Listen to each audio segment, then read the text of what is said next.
earliest memory I have is of an experience with an apparition. Based on what I know, I was no more than 3 years old when I saw it. My parents didn't believe me and always had some explanation for me. We moved houses, and tiny things would happen here and there, but once again, my parents always chalked it up to an overactive imagination. Fast forward to getting married, moving into an old apartment, and things starting to heat up a little bit. Bins would get flipped over and the contents dumped on the floor. Then, we moved in with my in-laws while my husband went to school. Cue the real events. The house would go through periods of high activity, particularly centered around me.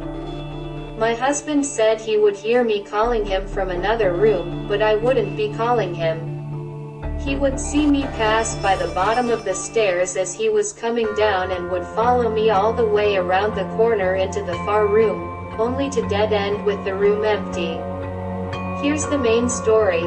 My husband was working nights and I was home alone on the farm while the in-laws were out of state on a trip.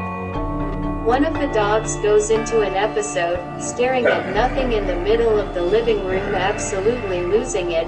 Rabid dog. I can't get her to calm down. Usually, a light touch on the back will snap her out of it, but I could not call her off this time. I finally go to my room to take a breather, and I hear her stop. Maybe 15 minutes later, she's at it again. I go halfway up the stairs and I'm talking to her through the banister, finally getting her to come over to me and stop barking. She keeps looking next to me at the top of the stairs, then a huge slam on the baby gate there happens, rattling the gate and the banister.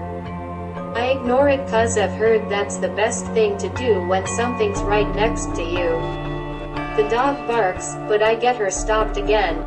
Then right in my line of sight, I see a pen slid forcefully off the table, flying multiple feet before hitting the ground.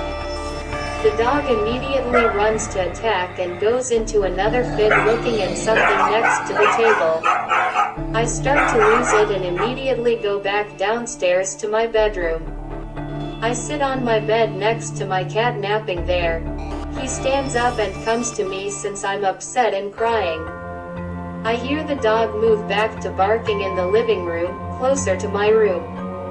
A minute later, my cat turns to look at the doorway, his back raises up, ears pinned back, and his hair stands on end looking straight at the doorway.